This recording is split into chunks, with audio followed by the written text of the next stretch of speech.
साथियों ने जब हमसे प्रेमचंद के बारे में बातचीत करने के लिए कहा तो मैंने उनकी पत्रकारिता पर बोलने के लिए अपनी राय दी, अपनी सहमति जाहिर की। साथियों, प्रेमचंद के पत्रकार के रूप में प्रेमचंद को बहुत कम याद किया गया। उन्हें कथा सम्राट हम लोग जानते हैं, उपन्यास सम्राट जानते हैं, और ये निश्चित है कि वे सचमुच कथा सम्राट थे, उपन्यास सम्राट भी थे। लेकिन जो उनकी पत्रकारिता है वो उनका एक बहुत ही अलग से एक व्यक्तित्व हमारे सामने रखता है, उनका एक किरदार हमारे सामने रखता है। और उसका उनके बेटे जो अमृत राय ने 3 खंडों में जितना अखबारों का कवरेज मिल पाया उतना कलेक्शन किया, जो 1000 पेज से भी ज्यादा है। तो और कितने ही अखबारों में, पत्रिकाओं में उन्होंने लेखन किया।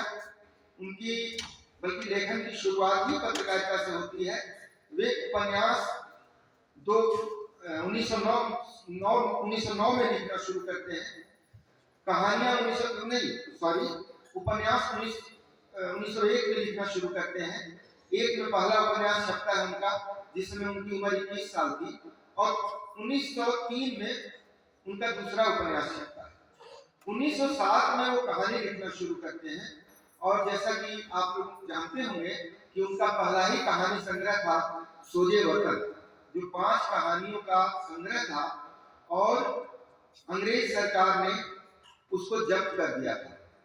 तो लेकिन 1901 के बाद उन्होंने विभिन्न अखबारों और पत्रिकाओं में लिखना शुरू कर दिया था, जिसमें एक तो जमाना और प्रताप और भी इस तरह के बहुत सारे अखबार थे। और यहाँ से यात्रा शुरू करके उस समय के जितने भी ऐसे अखबार थे जो जनता की बात लोगों तक पहुंचाते थे, उनमें तो वो लिखते ही थे। लेकिन 1930 में उन्होंने अपनी मृत्यु से 6 साल पहले सरकारी नौकरी थी उनकी, छोड़ दी, और उसके बाद उन्होंने हंस पत्रिका का संपादन शुरू किया, उसकी स्थापना की। और उसके बाद लगभग 4-5 साल बाद उन्होंने एक दूसरा जागरण अखबार, जो पहले 15 दिन में निकलता था, पाक्षिक था, उसको खरीद लिया और उसे साप्ताहिक बना लिया। तो इसका थोड़ा विस्तार से मैं इस पर बात रखूंगा।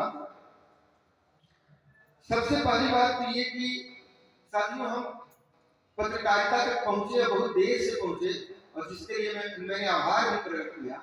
होता यह है कि हम जब किसी साहित्यकार को या कालजयी रचनाकार को पढ़ते हैं तो सबसे पहले हम जो दिलचस्प चीज है उसकी देन है, उसी की ओर हमारा ध्यान जाता है। हम उपन्यास या कहानी की तरफ जाते हैं, और उपन्यास या कहानी में भी हम ज्यादातर उसके कथानक को देखते हैं, उसके घटनाक्रम में जाते हैं।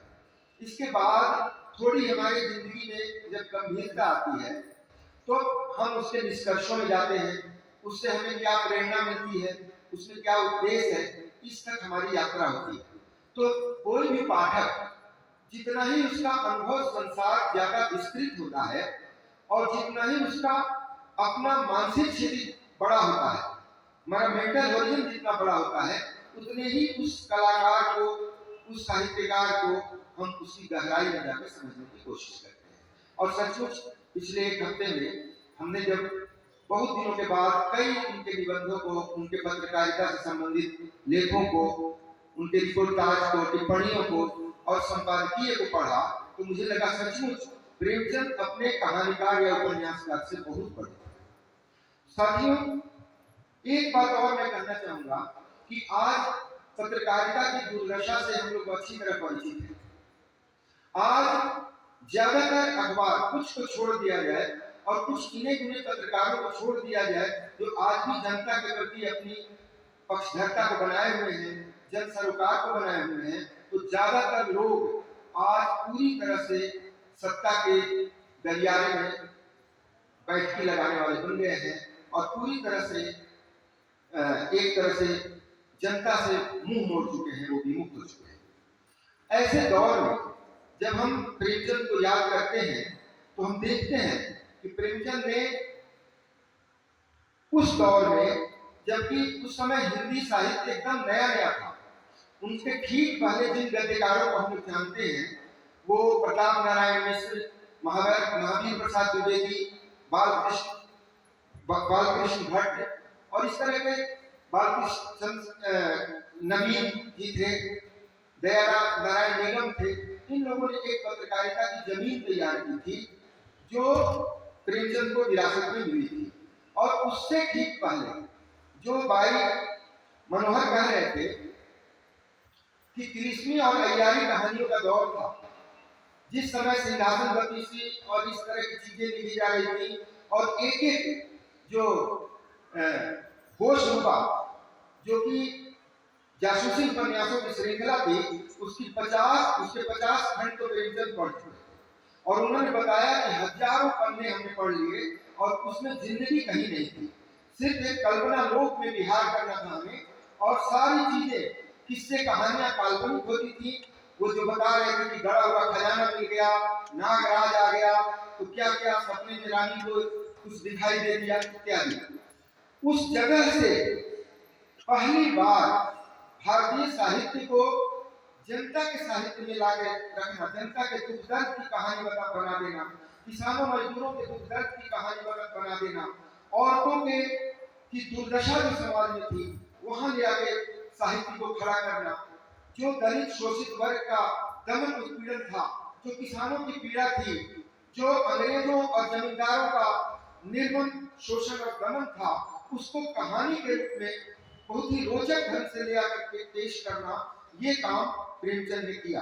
और इसी के साथ साथ उन्हें ये लगा कि साहित्य से काम नहीं चलेगा, हमें सीधे लोगों के दुख दर्द पे बात करनी होगी। जो घटनाएं हमारे देश में हो रही है, जो राजनीतिक घटनाक्रम हो रहा है, जिस तरह जैसे रॉलेट एक्ट की बात हो गई, गोलमेज कॉन्फ्रेंस हो रहा है, असहयोग आंदोलन हो रहा है, जलियांवाला बाग कांड हो रहा है, इन सारी चीजों को जो हिंदी के अखबार बहुत सीमित संख्या में है, लोगों तक अखबार नहीं पहुंच पा रहे हैं, तो उन्होंने इसे अपना पेशा बनाया और बहुत बड़ा समय, बहुत ज्यादा समय उन्होंने निबंधों और पत्रकारीय टिप्पणियों और समाचारों में लगाया। साथियों, इतना खोजी थे वो, इतना ज्यादा सच्चाई का पता लगाने में उनकी दिलचस्पी थी कि जब वो एक शिक्षक के रूप में बार बार उनका दूर दराज के इलाकों में ट्रांसफर हो जाता था, तो उनको एक आदत थी, वो कम से कम 5-6 अखबार जरूर पढ़ते और ज्यादातर सच्चाइयां उस समय की, क्योंकि हिंदी अखबार तो सीमित थे, तो अंग्रेजी अखबारों के माध्यम से ही मिलती थी। तो जब तक वो बनारस में रहे या बड़े शहरों में रहे, यहाँ तक कि गोरखपुर में भी रहे, तब तक तो ये चीज चलता रहा। लेकिन जब उनका ट्रांसफर बस्ती जैसे छोटे जगह में या महोबा जैसे छोटे जगह में होने लगी, तो वो अपने दोस्तों को चिट्ठी लिखते हैं कि यार मेरे पास तो सूचनाएं नहीं मिलती हैं, जब सूचनाएं नहीं मिलेगी, जब तथ्य नहीं मिलेंगे, तो किसके आधार पर हम कोई रिपोर्ट लिखेंगे, किसके आधार पर हम कोई समाचार बनाएंगे। तो ये उनकी तड़प थी और इसीलिए धीरे धीरे करके जैसे जैसे वो मैच्योर होते गए, उन्होंने अपने संसाधनों का भी विकास किया और खुद अपना अखबार भी निकाला, जागरण के। तो उस जगह से, जहां से एक बहुत ही कठिन परिस्थितियों में एक गुलाम भारत में हमारे देश में पत्रकारिता की एक मजबूत जमीन तैयार की प्रेमचंद ने और उनके साथ वाले लोगों ने, उनके पुरखों ने, जिसमें कि हजारी प्रसाद, महावीर प्रसाद द्विवेदी, प्रताप नारायण मिश्र जैसे लोगों का जिनका नाम दिया, उनकी बहुत बड़ी भूमिका थी। और जो उन्होंने मजबूत आधारशिला रखी थी, उस पे खड़ा होकर नए भवन बनाने का काम प्रेमचंद ने किया। लेकिन आज हम किस दौर से गुजर रहे साथियों, यहाँ अखबार छापने से ज्यादा छुपा कर पैसा कमा रहे हैं। हमारे पास जानकारियां देने के बजाय उन पे पर्दादारी करके अपना चमका रहे हैं। आज अखबारों में आप देखेंगे 4-4, 5-5 पन्ने शुरुआत के, 8-8 पन्ने रंगीन विज्ञापनों से भरे पड़े जाते हैं और कोई सच्ची बात, कोई जनता की दुख दर्द की बात, जिन चीजों पे आपने अपने शहर में जुलूस निकलते, आंदोलन होते देख लिया, उसका कोई समाचार, जैसे हेलन घाटी का एक आंदोलन चल रहा है उनका, उसका समाचार आप राष्ट्रीय किसी अखबार में ढूंढते रह जाएंगे, कहीं आपको नहीं मिलेगा। और बाकी रंगारंग कार्यक्रम कैसे हो रहा है, स्कूलों का विज्ञापन छप रहा है बड़े बड़े पन्नों में। आजकल देख रहे होंगे कि सबसे ज्यादा मार्क्स पाने वाले लोगों की लंबी फोटो चिपका के स्कूलों की महिमा मंडन किया जा रहा है, प्राइवेट स्कूलों की, और उसके बदले में उनके नृत्य कार्यक्रम, मेहंदी कार्यक्रम इत्यादि के समाचार भी 4-4 कॉलम पे भरे पड़े हैं। लेकिन जनता के दुख दर्द की कहानी अखबारों से गायब है। चैनलों को तो उन्होंने खरीद लिया है, लेकिन अखबार खुद ही उनके सामने जाकर गलत पावड़े बिछाए हुए हैं, उनके सामने बिछ गए हैं। क्यों? उनको उनकी सारी ताकत उनकी मुट्ठी में है विज्ञापन की, और उन विज्ञापनों के चलते साथियों, और जब ये प्रेमचंद ने कहा था कि जब हम विज्ञापन लेते हैं तो हमारा ताप तेवर नहीं रह जाता, हमारे अखबारों की भाषा में वो आग नहीं रह जाती जो लोगों में उष्मा पैदा करे, गर्मी पैदा करे, जोश पैदा करे। तो वो जमाना था साथियों। और एक जमाना है, मैं देश विदेश पत्रिका से जुड़ा हूँ, हम लोग कोई विज्ञापन नहीं लेते हैं। यहाँ तक कि प्रकाशन संस्थान वो भी हमको कहते हैं कि विज्ञापन ले लो, तो हम लोग मना कर देते हैं। मान लीजिए हम किसी बड़े प्रकाशन संस्थान का विज्ञापन लेते हैं और कल उसने कुछ ऐसा गलत काम किया है, किसी लेखक के साथ अन्याय किया है, कोई घटिया किताब छापी है, तो हम अपनी पत्रिका में उस पर टिप्पणी लिखने लायक नहीं रहे, क्योंकि जिसका खाएंगे उसका गाएंगे। तो साथियों, आज पत्रकारिता की इतनी बुरी दशा हो गई है, और ऐसे समय में जब हम लोग प्रेमचंद की पत्रकारिता पर बात कर रहे हैं, तो निश्चित तौर पे हमारी नई पीढ़ी के लिए ये एक संकल्प लेने वाला विषय है कि आज हम इस अंधेरे दौर में भले ही भटक रहे हैं, भटकने पे मजबूर हैं, लेकिन हमारी विरासत कितनी शानदार थी, हम किनके पद चिन्हों पर चल के हमें चलना है। क्या हमें आज सत्ता के चाटुकार अखबार नविशों के रास्ते पर चलना है, या प्रेमचंद जैसे अपने पुरखों के रास्ते पर चलना है?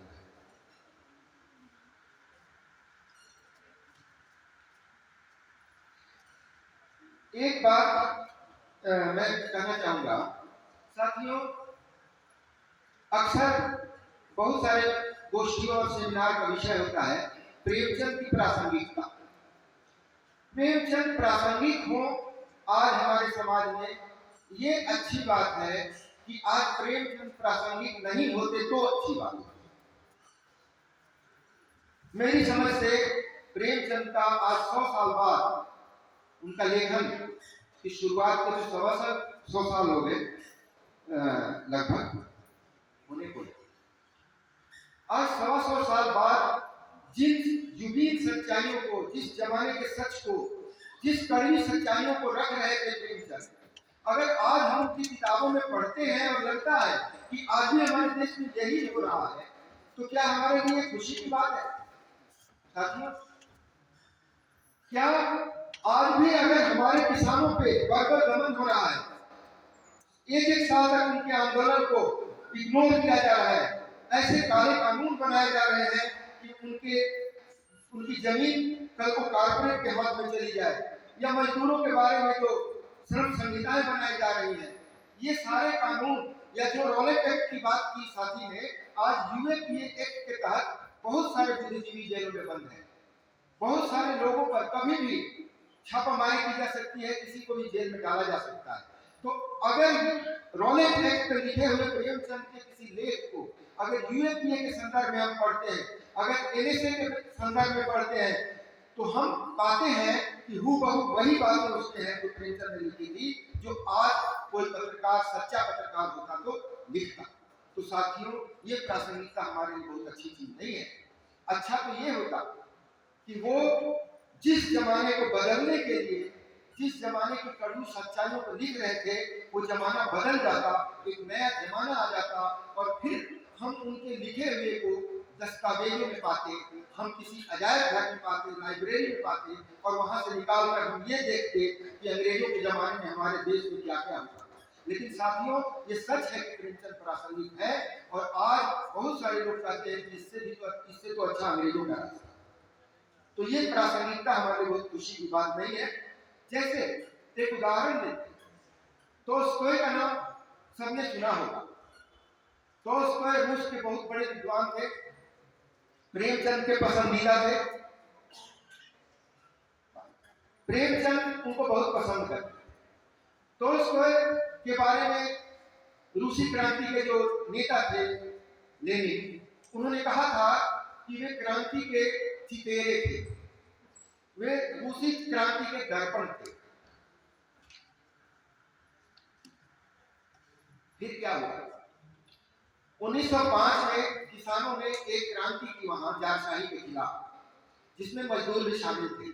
और उसके बाद प्रेमचंद वो लेनिन कहते हैं कि टोल्स्टॉय अब जारशाही रूस के दमन, उत्पीड़न और किसानों के कुछ नहीं करने, उनके निकम्मे होने, चुपचाप बर्दाश्त करने, उनकी सहनशीलता, उन सब चीजों पे जो कलम चलाई थी, उनको झिगोड़ा था, अब उसकी जरूरत नहीं रह गई है, क्योंकि अब किसान जाग गए, अब किसान क्रांति कर रहे हैं। और 1917 के बाद एक और नाम है गोरकी। गोरकी का नाम तो आप लोगों में से बहुतों ने सुना होगा, जो साहित्य के पाठक है। गोरकी की सबसे प्रचलित रचना, विश्वविख्यात रचना, जिसकी सैकड़ों भाषाओं में, 100 से ज्यादा भाषाओं में अनुवाद हो चुका है, वो है माँ। 1917 की क्रांति के बाद और आज के रूस में कम से कम माँ कहानी का कोई पात्र आपको रूस में नहीं मिलेगा। वहां फैक्ट्रियों का धुआं उगलना, वहां मजदूरों का जानवरों से भी ज्यादा, गुलामों से भी बर्बर शोषण होना, ये आज वहां नहीं है। तो आज गोरकी उस रूप में प्रासंगिक नहीं है रूस के लिए, लेकिन इसका मतलब ये नहीं है कि गोरकी वो कालजयी रचनाकार थे। वो आज इसलिए महत्वपूर्ण है कि इतिहास में जो चीज हम दस्तावेजों के जरिए पढ़ते हैं, जो तारीखों में पढ़ते हैं, जो घटनाक्रम में पढ़ते हैं, नीरस तरीके से जो इतिहास पढ़ते हैं, जब हम गोरकी के उपन्यासों को पढ़ते हैं तो अपने दौर का इतिहास वो जिंदा चरित्रों के माध्यम से हमारे सामने एकदम चित्र लिखित रूप में दिखा देते हैं। और इस यही प्रासंगिकता होती कल को जब हमारा प्रयास सफल होगा, प्रेमचंद का सपना पूरा होगा और एक ऐसा हिंदुस्तान, एक ऐसा भारत बनेगा जिसमें मजदूरों, किसानों का वास्तव में शोषण खत्म हो जाएगा, तो वही स्थिति हमारी होगी कि प्रेमचंद की किताबों के जरिए हम पढ़ेंगे कि 1947 से पहले अंग्रेजों ने और 1947 के बाद काले अंग्रेजों ने, जैसा कि प्रेमचंद ने कहा है, प्रेमचंद ने कहा है कि जौन की जगह कोई ठाकुरदास आगे बैठ जाए, कोई बड़ा सेठ बैठ जाए और किसानों मजदूरों का शोषण इसी तरीके से चलता रहे, तो हमारे लिए क्या फर्क पड़ेगा? तो ये हमें पढ़ने को मिलेगा, हमारे आने वाली पीढ़ियों को पढ़ने को मिलेगा कि प्रेमचंद एक ऐसे लेखक थे जिन्होंने अपने जमाने की दुर्दशा को बताया था। अब वो दुर्दशा हमारे सामने नहीं है। और बच्चे पूछेंगे कि माँ, क्या ऐसे लोग होते थे? क्या ऐसी गरीबी थी? क्या ऐसी भूखमरी थी? क्या ऐसी कंगाली थी? क्या ऐसी बेरोजगारी थी? क्या ऐसे लोग थे जो अपना सत्ता को मजबूत बनाने के लिए हिंदू मुसलमान में बेमतलब का झगड़ा करवाते थे, दंगा करवाते थे? क्या ऐसा समय था हमारा जिसमें एक जाति के लोगों को गाय को पूजते हैं, उसका गोबर खाते हैं, उसका मूत्र पान करते हैं, लेकिन एक मनुष्य को सिर्फ इसलिए छूना भी पाप है क्योंकि वो दलित है? क्या ऐसा समाज था हमारा? साथियों, इसे कहते हैं प्रासंगिकता का खत्म हो जाना। मैं तो यही चाहूंगा कि प्रेमचंद जितनी जल्दी हो सके अप्रासंगिक हो, लेकिन इसके लिए हमें बहुत परिश्रम करना है, संघर्ष करना पड़ेगा, तभी प्रेमचंद का सपना साकार हो।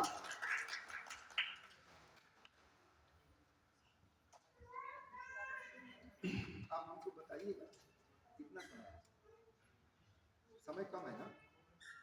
ठीक है साथियों, मैं वैसे तो बहुत फिर कभी हम बैठेंगे और नाटक ज्यादा जरूरी है, मैं खुद भी उसमें बहुत इंटरेस्टेड हूँ। आज साथियों ने सांस्कृतिक जुलूस भी निकाला है और जो यहाँ समूह है, मैं समझ रहा हूँ बहुत अच्छे सुधी पाठक है, साहित्य प्रेमी है, लेकिन किसी छोटे गैलरी में, छोटे समूह में बैठ के प्रेमचंद पे हम लोग चर्चा करें और कम से कम 2-3 घंटे तो मैं बात करना चाहूंगा और डिस्कशन करेंगे हम लोग, तो वो बैठक कम से कम 5-7 घंटे चलनी चाहिए। तो किसी दिन हम लोग बात करेंगे, मैं बहुत ज्यादा नहीं, मैं सिर्फ ये बताना चाहूंगा 2-4 बातें, अभी थोड़ा समय हमें मिला। एक कुछ चीज मैं बताना चाहूंगा आपको।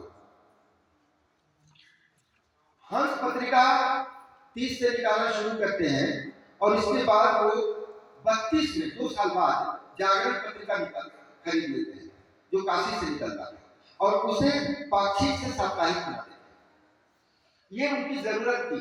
हंस साहित्यिक पत्रकारिता करती थी, उनकी रचनाएं संकलन के रूप में छपती थी और बहुत सारी सरस्वती जैसी साहित्यिक पत्रिकाओं में छपती थी, लेकिन सिर्फ पत्रकारिता के लिए उन्होंने जागरण खरीदा था और बहुत ही कंगाली की दशा, बहुत गरीबी की दशा।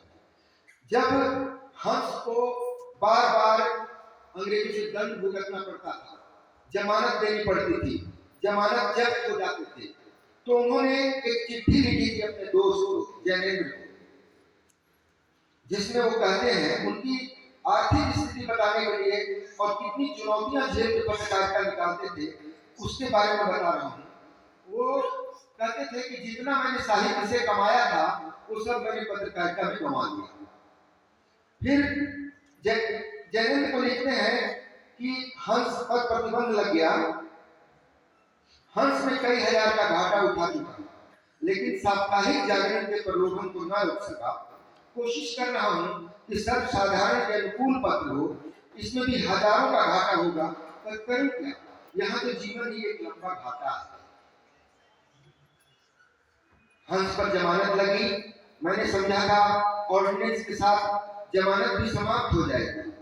हमने शुरू पर नया ऑर्डिनेंस आया और जमानत भी बहाल कर दी गई।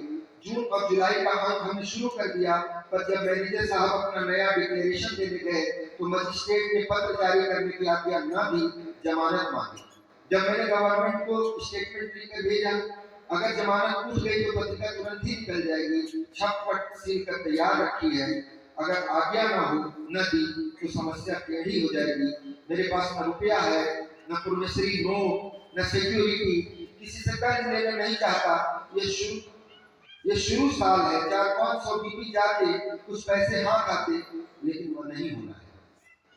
साथियों, इस कठिन स्थिति में वो पत्रिका निकाल रहे हैं और पत्रिका को पिता और पुत्र के बिंब से वो बताते हैं कि मैं जागरण को कैसा बनाना चाहता हूं। मैं इसलिए इसको पढ़ना चाहता हूं कि आज पत्रकारिता जिस रसातल की ओर जा रही है, जिस पराभव की ओर जा रही है, जिस गिरावट की तरफ बढ़ रही है, वहां से रोककर अगर हमें उसको फिर से प्रतिष्ठित करना है तो हमें पत्रकारिता का यही आदर्श अपने सामने रखना होगा। और ये है जागरण की जो पहला उन्होंने प्रवेशांक का जो संपादकीय लिखा था, उसमें वो क्या लिखते हैं, दुनिया हमें इसका बाप ना कहे। बाप कहलाने का गर्व किसे नहीं होता, लेकिन कम से कम इतना तो स्वीकार करेगी ही कि हमने इसे समाज का एक उपयोगी व्यक्ति बना दिया। हम तो सदैव महान आदर्श अपने सामने रखेंगे। बालक को निर्भीक, सत्यवादी, परिश्रमी, स्वस्थ, आचारवान, विचारशील बनाने का प्रयत्न करेंगे। हमारी यही चेष्टा होगी कि वह किसी की खुशामद न करे, लेकिन विनय को हाथ से न जाने दे। वह कभी कभी कड़वी बातें ही कहेगा, पर सेवा भाव से। उसमें आस्था और श्रद्धा अवश्य होगी, पर अंधविश्वास नहीं। उसका ध्येय होगा सत्य की खोज। वह वितंडावादी नहीं, सत्य का पुजारी होगा, चाहे उसे सत्य को स्वीकार करने की कितनी ही अपमान हो। वह अप्रिय सत्य कहने से कभी न चुकेगा। वह केवल दूसरों के दोष न देखेगा, बल्कि अपने दोषों को भी स्वीकार करेगा। वह निर्भीक होगा, पर दुस्साहसी नहीं। वह सत्यवादी होगा, सत्य से जौ भर न टलेगा, पर पक्षपात से अपना दामन बचाएगा। साथियों, इस आदर्श के पर चलते हुए जिस तरह वो अपनी पत्रकारिता का आदर्श रखते हैं, निर्भीकता, सत्यवादी होना, विवेकशील होना, सत्य का अन्वेषी होना, अन्याय का विरोधी होना, समाज के शोषित उत्पीड़ित वर्ग का पैरोकार होना, ये आदर्श था प्रेमचंद की पत्रकारिता का। और सचमुच अगर हम प्रेमचंद के वारिस होने का दावा करते हैं, अगर हम सचमुच प्रेमचंद को दिल से याद करते हैं, तो हमने उन आदर्शों को अपने जीवन में उतारने का संकल्प लिया। साथियों, मैं कुछ बातें करना चाहता था उनके कुछ निबंधों के ऊपर। एक तो यहाँ साथियों ने बांटा भी है सांप्रदायिकता और संस्कृति। बहुत ही महत्वपूर्ण है, उसे हमें बार बार पढ़ना। दूसरा, साहित्य का उद्देश्य, जिसमें उन्होंने आज का साहित्य दोबारा जिस पतनशीलता का शिकार है वहां से निकालने का उन्होंने बहुत बढ़िया एक तरह का घोषणा पत्र है वो साहित्य का उद्देश्य। और तीसरा, महाजनी सभ्यता, जिस दौर से हम लोग गुजर रहे हैं जहां रुपए आना पाई के दलदल में सबको धकेल दिया जा रहा है, जहां हर चीज खरीदने बेचने वाली चीज बना दी गई है, चाहे वो प्यार हो, चाहे मोहब्बत हो, चाहे वो आपसी प्रेम हो, चाहे घरेलू संबंध हो, रिश्ते नाते हो, और बाकी चीजें तो पूरा दुकान सजा ही हुआ है। और ये दुकान पहले स्थानीय स्तर का था, अब वैश्विक स्तर का हो गया है वैश्वीकरण आने के बाद, और हर चीज अब मॉल में विदेशों से चमक दमक दिखाती हुई बिखेरती हुई बिक रही है। लेकिन साथियों, इस भीड़ में इंसान कितना अकेला हो गया है, कितना अलगावग्रस्त हो गया, कितना अजनबी हो गया, इस बात का बहुत गहराई से एहसास कराते हैं प्रेमचंद। और उसके अलावा वो एक सपना दिखाते हैं कि एक नया समाज बनेगा जिसमें ये ऐसा नहीं होगा, वह एक स्वस्थ समाज होगा जिसमें सब में भाईचारा होगा, सब में बराबरी होगी, समानता होगा, न्याय होगा, समता होगी। तो वो लेख महाजनी सभ्यता। और मैं एक बार फिर, मैं अपनी बात खत्म नहीं कर रहा हूँ, मैं फिर आप लोगों के साथ बैठूंगा और पूरा करूंगा, इस नोट को आपके सामने रखूंगा। धन्यवाद। बहुत बहुत धन्यवाद। और जैसा कि आपने स्वयं भी कहा है